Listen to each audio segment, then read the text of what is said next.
Parts हैं, तो उसमें आप सब्जेक्टिव पर तो हम बाद में आ रहे हैं। पहले तो आप ये बताएं कि ऑब्जेक्टिव में उसमें मैक्सिमम स्कोर कैसे सिक्योर करना चाहिए, यानी how to attempt the objective paper.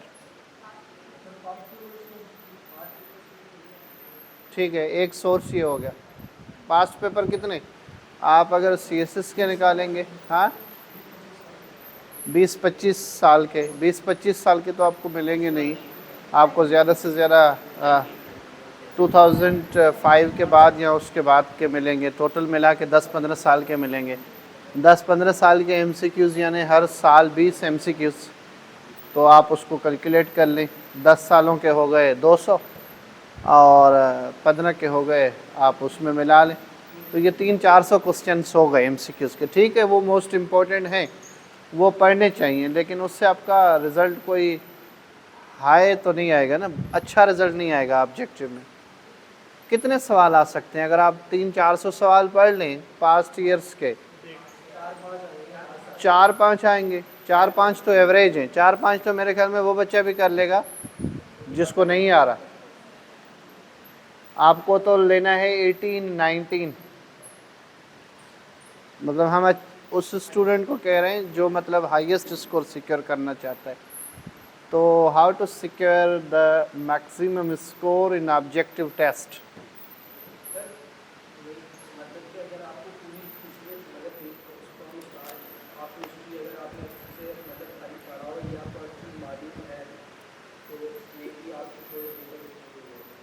ठीक है, और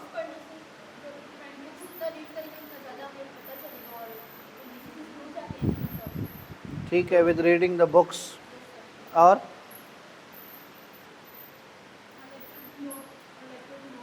लेक्चर को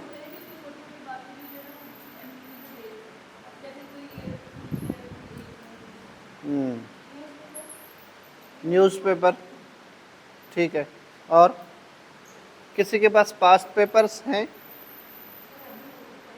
नहीं है। अच्छा, मेरा ख्याल ये है कि ऑब्जेक्टिव पर अगर आप MCQs बेस पर जो भी आपने सब्जेक्ट लिया है, मिसाल इंडो पाक हिस्ट्री है, तो आपने इंडो पाक हिस्ट्री पर आप एक छोटी सी बुक पढ़ लें जो मुकम्मल MCQs बेस हो,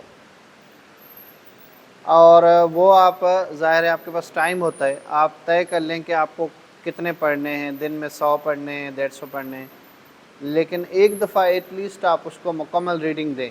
मुकम्मल रीडिंग से ये होगा कि एक तो आपको जो ख़ास बातें हैं, जो नई नई बातें हैं, मिसाल के तौर पर अगर आपसे सवाल पूछा जाए कि नेहरू रिपोर्ट किसने पेश की, ठीक है, तो अब नेहरू रिपोर्ट अगर आपने पहली दफ़ा सुना है या आपको पहली दफ़ा पेपर में आ गया, तो आप अंदाज़ा करेंगे नेहरू। ऑप्शन में आ गए जवाहरलाल नेहरू या मोतीलाल नेहरू, तो आप थोड़े से कंफ्यूज होंगे कि ये जवाहरलाल नेहरू तो नहीं है, लेकिन वो जवाहरलाल नेहरू नहीं, Motilal Nehru. He was the father of Jawaharlal Nehru.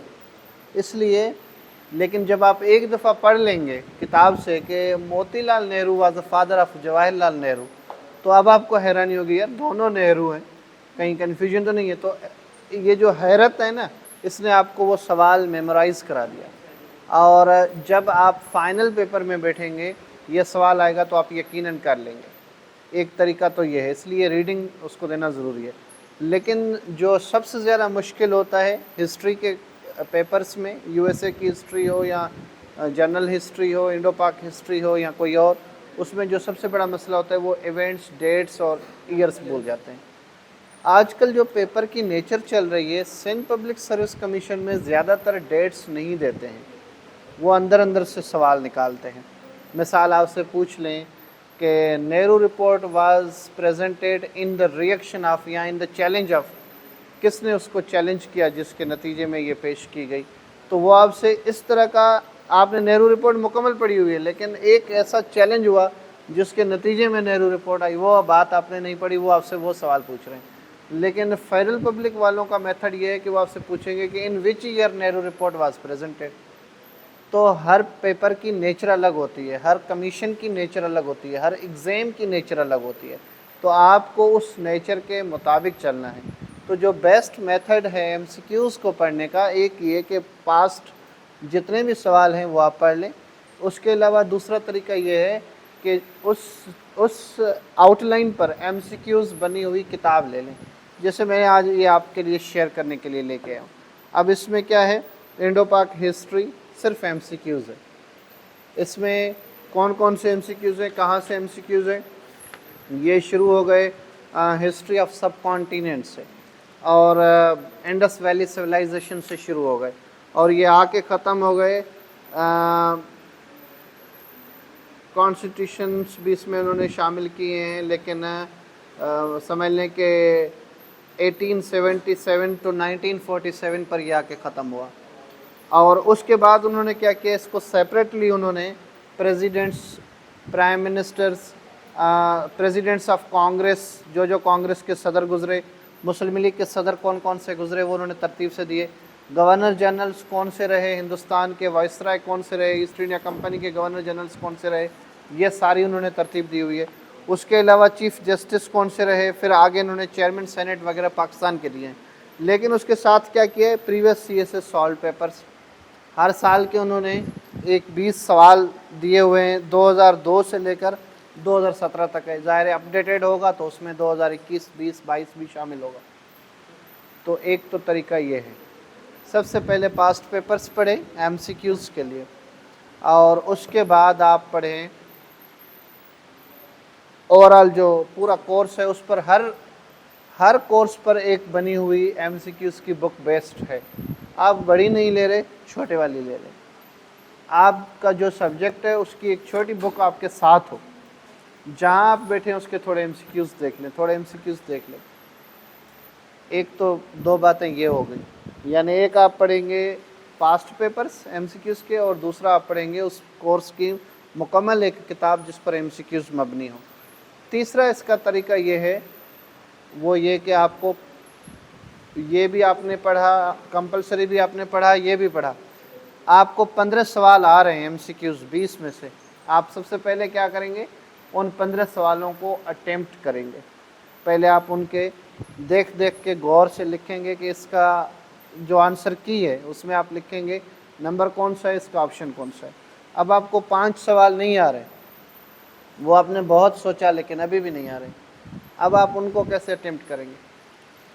With negative marking तो अटेम्प्ट नहीं करना चाहिए, लेकिन जहाँ नेगेटिव मार्किंग नहीं है, हम ओरल ऑब्जेक्टिव पेपर की बात करें, जैसे सिंध पब्लिक में नेगेटिव मार्किंग है, आपको पता है ना नेगेटिव मार्किंग क्या होती है, सबको पता है। नहीं, मैं जनरल ऑब्जेक्टिव को अटेम्प्ट करने की बात कर रहा हूँ, दोनों पर्सपेक्टिव में, सीएसएस के पर्सपेक्टिव में भी, जनरल पर्सपेक्टिव में भी। और उस जनरल पर्सपेक्टिव में मैं सिंध पब्लिक का भी बता रहा हूँ कि उसमें नेगेटिव मार्किंग भी होती है। तो how to deal with the negative marks, ये एक अलग वो है ऑब्जेक्टिव में। उसका ये है कि नेगेटिव मार्क्स बच्चों को एक लिहाज से बहुत वो डराते भी हैं, खौफजदा होता है बच्चे के लिए कि अब मैं अटेम्प्ट करूँ या नहीं करूँ। कुछ चीज़ें वो होती हैं जिनके आपको जवाबात आ रहे होते हैं, कुछ चीज़ें वो होती हैं जिनको हम कहते हैं एजुकेशनल गैस। एजुकेशनल गैस इस तरह हुआ कि मिसाल तौर आपसे सवाल पूछा जा रहा है, फॉर एग्ज़ाम्पल मैं एक ऑप्शन आपको बता रहा हूँ, आपसे सवाल पूछा जा रहा है कि पाकिस्तान के पहले स्पीकर कौन थे, ठीक है, या पाकिस्तान के चलें पहले प्रेसिडेंट, कॉन्स्टिट्यूंट असेंबली के प्रेसिडेंट कायद-ए-आज़म रहे, तो दूसरे प्रेसिडेंट कौन रहे।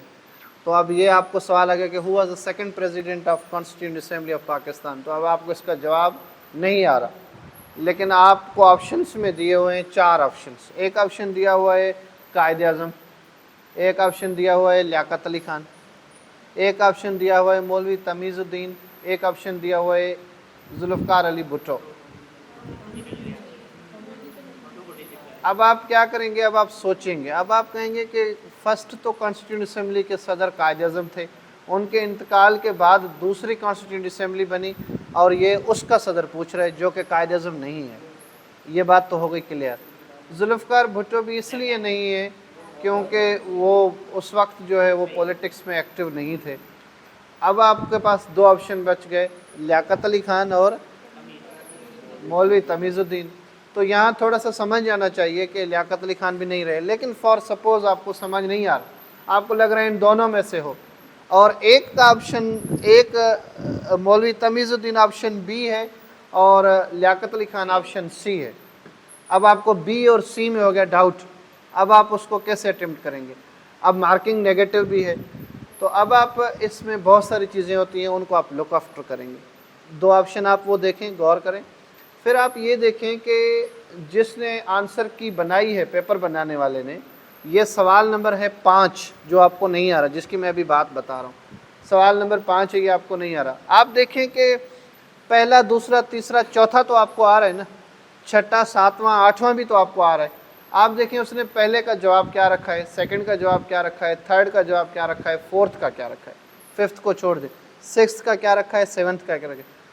उसकी उसका जो दिमाग है वो आंसर कीज कौन सी रख रहा है? क्या वो उसने ए रखा, फिर बी रखा, फिर ए रखा, फिर बी रखा, इस तरतीब में चल रहा है? क्या वो बी को ज़्यादा प्रीफर कर रहा है? क्या वो डी की तरफ आ ही नहीं रहा, या सी की तरफ आ ही नहीं रहा? सी की तरफ नहीं आ रहा तो इसका मतलब है कि सी वाला जो है उसके चांसेस कम हो गए।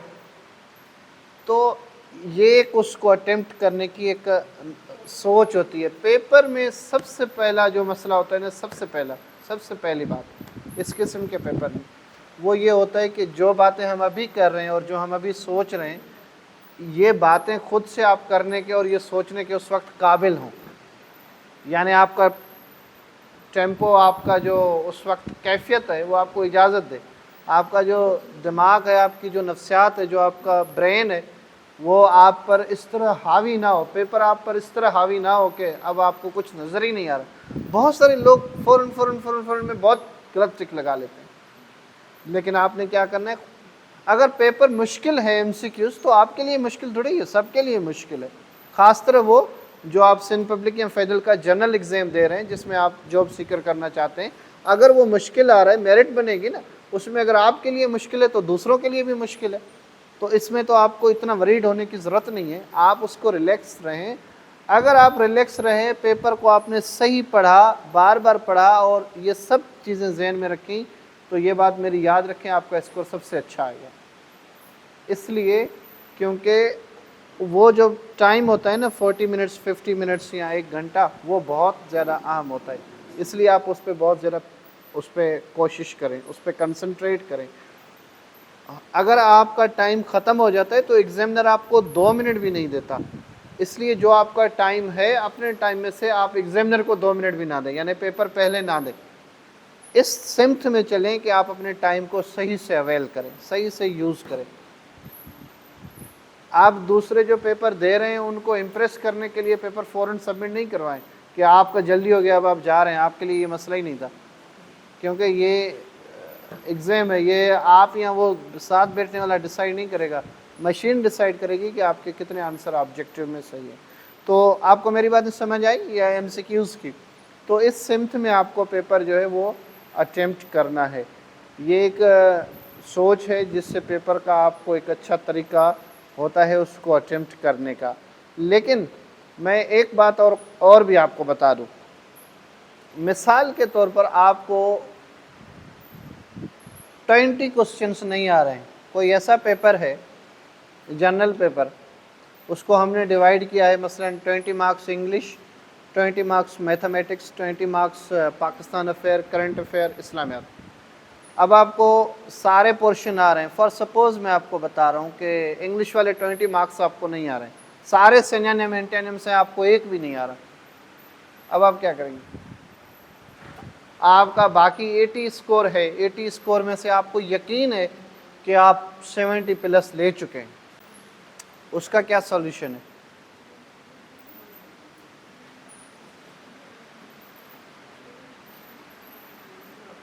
क्या सॉल्यूशन है उसका आपकी नज़र में?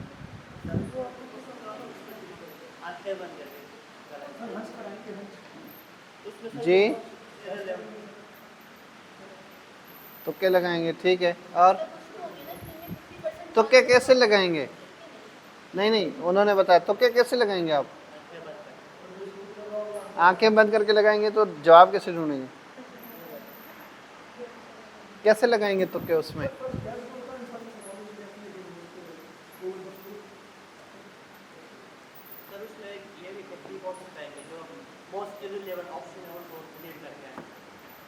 ठीक है जी।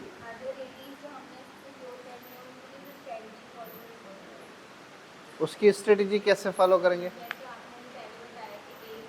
नहीं, लेकिन वो ये भी होता है कि मिसाल के तौर पर मैथ्स का जो पोर्शन है वो अलग टीचर ने बनाया है, और करंट अफेयर का अलग टीचर ने बनाया है, और पाकिस्तान अफेयर का अलग टीचर ने बनाया है, इंग्लिश वाला अलग टीचर ने बनाया है, एग्जामिनर ने। तो उसको डील कैसे करते हैं? अगर आपको एक भी नहीं आ रहा, 20 सिनोनिम्स हैं, ये ज़्यादातर उन सब्जेक्ट्स में होता है, ज़्यादातर सिनोनिम एंटोनिम्स में होता है, और ज़्यादातर मैथमेटिक्स में होता है। जिन लोगों को मैथ बिल्कुल नहीं आ रही होती, एवरेज मैथ भी आ जाती है, उन्हें नहीं आ रही होती, उसका जो बेस्ट ऑप्शन है वो ये, दो चीज़ें मैं आपको बताऊं कि हमेशा एक चीज़ तय हुई है अभी तक, जो एग्ज़ाम्स तजर्बे से गुजरे हैं, आप भी इस पर थोड़ी तहकीक करें, पढ़ें। ऑप्शन डी मोस्टली गलत होता है। ऑप्शन डी बहुत कम जो है जगहों पर उसको करेक्ट आंसर कंसिडर किया जाएगा, कम जगहों पर। और मेरा ख्याल ये है कि ये ऑप्शन ए के साथ भी मसला है, डी से कम लेकिन ए के साथ भी मसला है कि ए को भी ज़्यादातर लोग जवाब में नहीं रखते हैं। तो मैं ये सजेस्ट करता हूँ कि अगर आपको 20 सवाल नहीं आ रहे हैं तो उन 20 में से सबका बी कर लें या सी कर लें।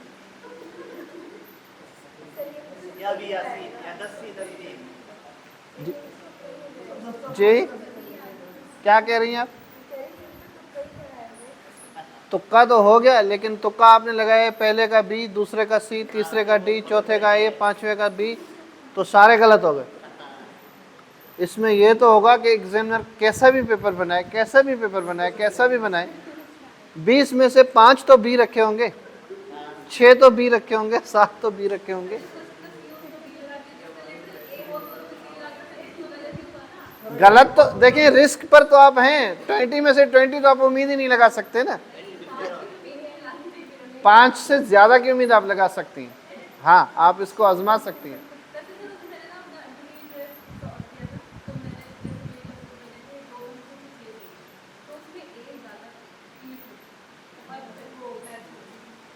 अच्छा, तो आपने उसमें कितने लिए?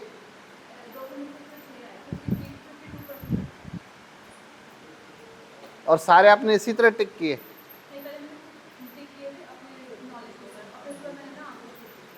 सही। अच्छा, इसमें यह भी हो सकता है कि मिसाल 20 आपको नहीं आ रहे ना सिनोनिम एंटोनिम्स, तो 10 का एक रखें, और 10 का मिश्रण आपने पहले 10 का बी रख लिया, पिछले 10 का सी रख लें, ये भी चांस है, इसमें भी आपको सी कर। लेकिन ये तब होता है जब नेगेटिव मार्क्स नहीं होते, यानी जहाँ नेगेटिव मार्क्स है वहाँ तो आपको ये चांसेस ही नहीं है। वहाँ अगर आप ये टिक करें भी तो फिर आपको ज़्यादा फ़ायदा नहीं होगा, लेकिन यहाँ पर होगा। छोड़ देने से पहले बेहतर है, छोड़ जाने से बेहतर है कि देखिए, तुक्के की भी साइंस होती है। तुक्का ये नहीं होता कि आप बस तुक्का ही लगा रहे, तुक्का भी मतलब उसमें थोड़ी सी दिमाग का इस्तेमाल हो कि आपने गैस तो किया है, लेकिन कम से कम आपने एक चीज़ इस्तेमाल की है, बिल्कुल डार्क तुक्का नहीं होना चाहिए। ठीक है? और कोई इस लिहाज से आपका सवाल, कोई बात आप पूछना चाहते हो, कोई चीज़ आप बताना जी?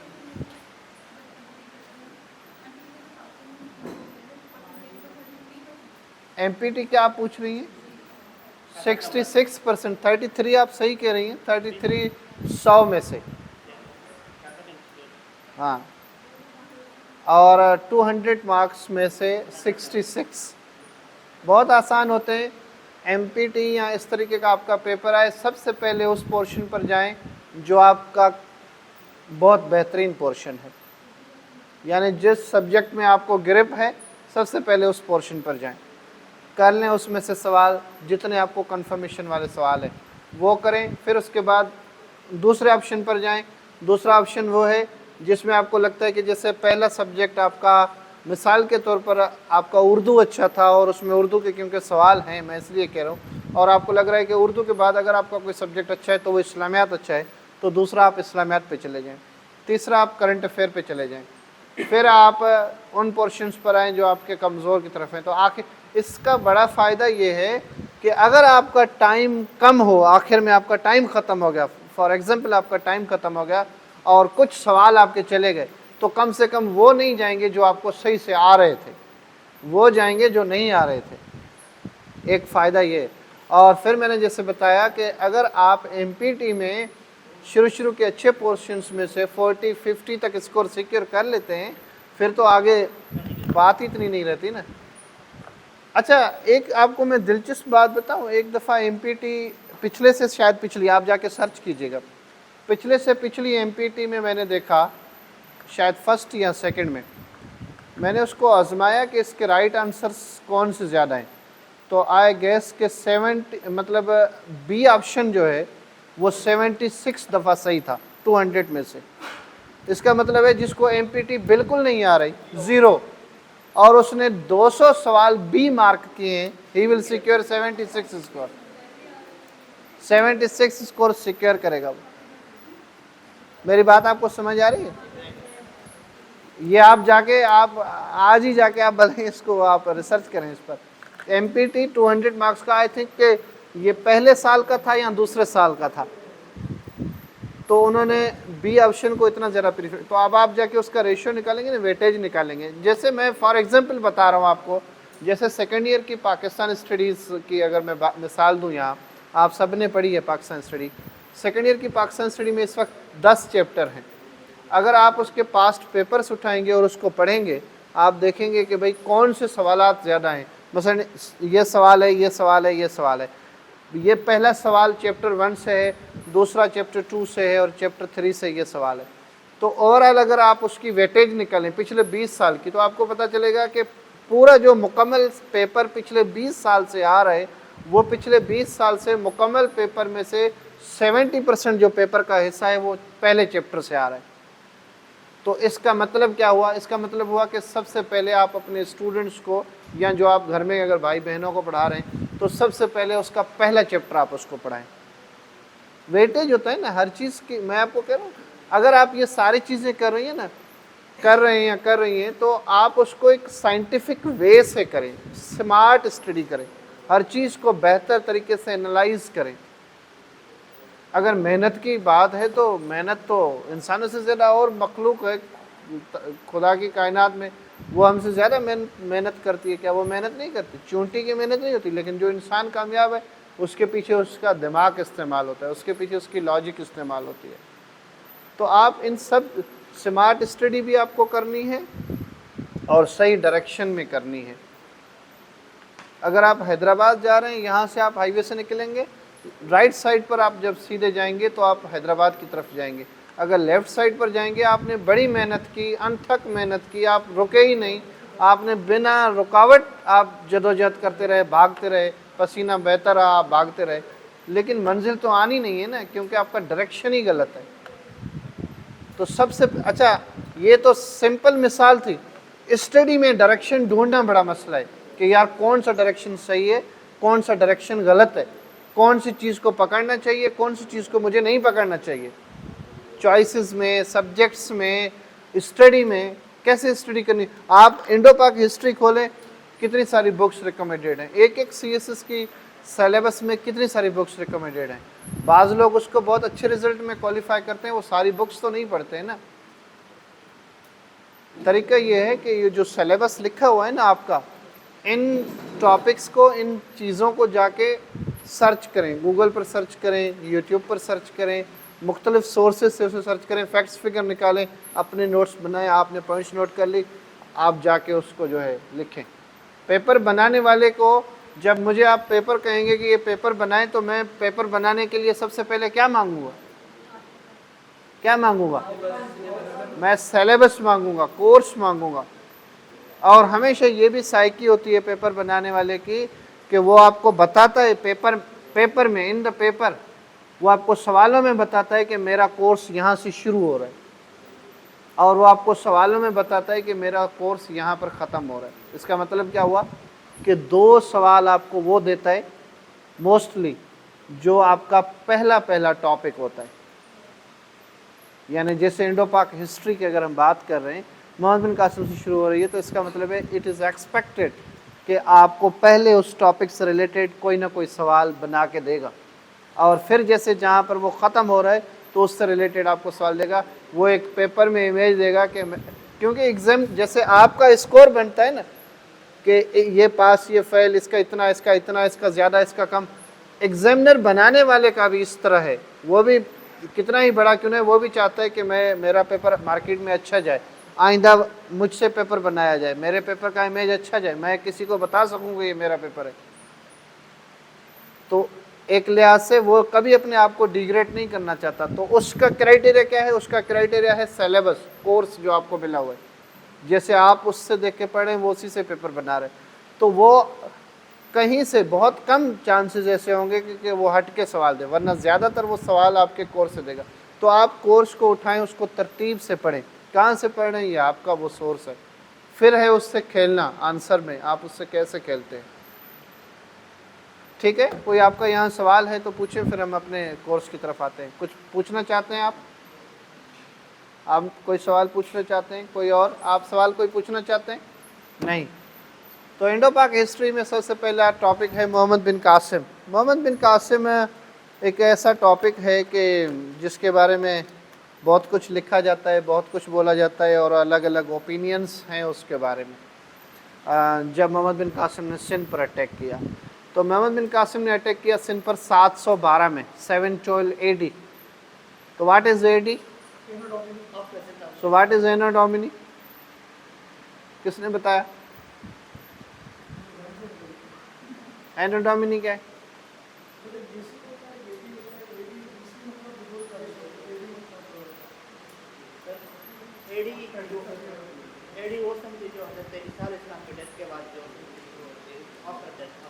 अच्छा, वैसे आज क्या डेट है? आपको कैसे पता चला आज 2 अक्टूबर? आपको कैसे पता चला? कैलेंडर से? कैलेंडर कितने किस्म के हैं? हम आप ये जो कैलेंडर बता रहे हैं, ये कौन सा कैलेंडर बता रहे हैं? It is based on the moon और सन? सन, moon. Which calendar based on moon? What is the difference between Islamic calendar and English calendar or lunar calendar and solar calendar? Solar calendar में 31 तरीके से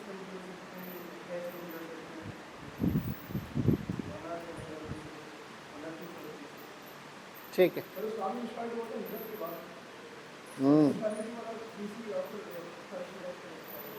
ठीक है, देखिए मैं आपको एक बात समझाऊं। ये जो दिन और घंटे, महीने, साल है ना, 2 अक्टूबर, 2 अक्टूबर है ना आज।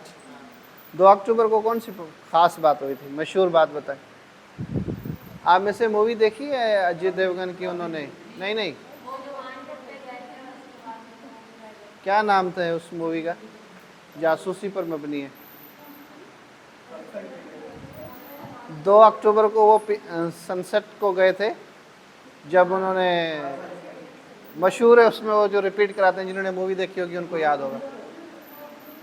तो 2 अक्टूबर को आपको पता इसलिए चल रहा है क्योंकि ये कैलेंडर है, ठीक है, और ये डेज नाइट्स का कॉन्सेप्ट है। हर दिन नया दिन है ज़िंदगी का।